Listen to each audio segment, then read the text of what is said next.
The Sunday perimeter.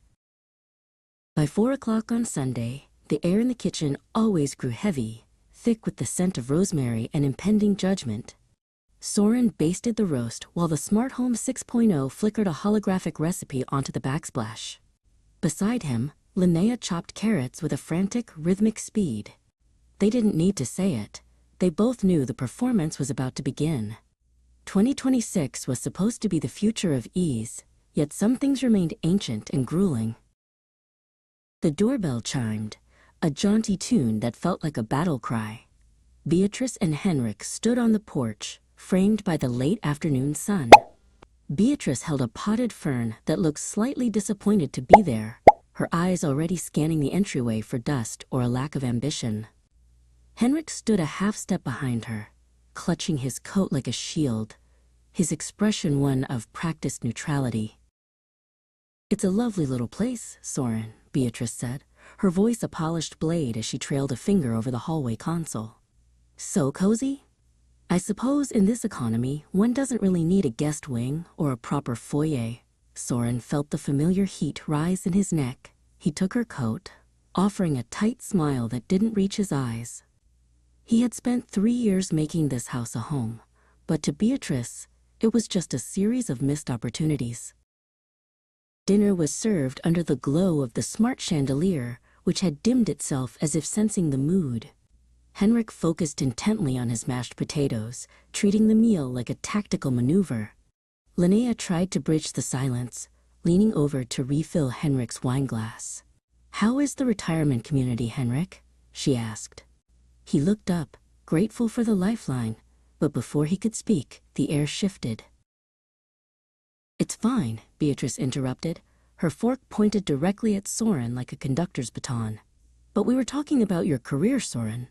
I saw on your profile that you've declined the senior directorship.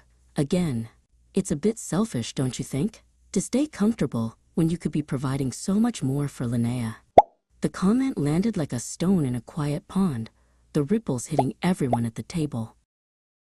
Under the table, Linnea's hand found Soren's. She squeezed his fingers, a silent code they had developed over a decade of Sunday dinners. It was the "I'm here" squeeze, the "don't blow up" squeeze. Soren looked at her, seeing the exhaustion in her eyes that mirrored his own. They were 35 years old, successful and happy, yet in this room, they felt like children being graded on a curve they never asked to join. The silence stretched, long and uncomfortable, until Soren finally set his fork down. The clink against the porcelain sounded like a gavel. He straightened his back, looking Beatrice directly in the eyes.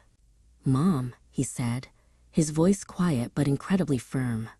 "We love having you here for dinner, but my career choices are not a topic for the table. If you can't respect that boundary, we won't be able to do these Sundays anymore." Beatrice froze, a piece of roast beef halfway to her mouth. She looked to Henrik for support, but for the first time in 40 years, Henrik stayed focused on his plate, carefully nudging a pea with his fork. The power dynamic of the room shifted, the tension snapping like a dry twig. The air didn't get colder, it got clearer. The boundary had been drawn, and the world hadn't ended. The departure was swifter than usual. There were no lingering critiques about the drapes or the dessert.